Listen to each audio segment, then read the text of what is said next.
ঘটনাটোৰ ওপৰত মই বহুত খবৰ লোৱা নাই, কিন্তু কোনেও কাকো অসমত অত্যাচাৰ কৰিব নালাগে, নিজে হাত দিব নালাগে কাৰোবাৰ। কিন্তু এইটো নহয় চুলি যেনেকে আহিব পাৰে সেইটো মই বুজি নাপাওঁ। গতিকে কিন্তু মানে আহিছে নে নাই লগাই চাই যদি লগাই ময়ো লগাব লাগিব, মোৰো পিছফালে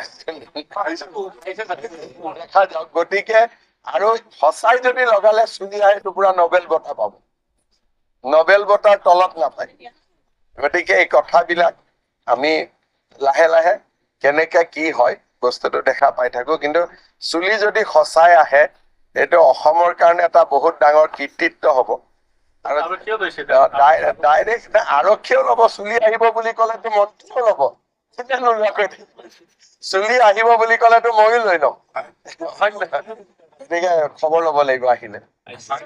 খালি আহক নাহক অন্যায়টো নহলে হ'ল। আহিছে নে নাই? ঠিক আছে, কালি দেখা যাওক। হ'ব, বহুত কলো। মই গ্ৰেপ্তাৰ কৰিব নোৱাৰো, গ্ৰেপ্তাৰ কৰা নকৰাটো পিছৰ। তেওঁ দোষী হব পাৰে, নিৰ্দোষী হব পাৰে, মই নাজানোৱে।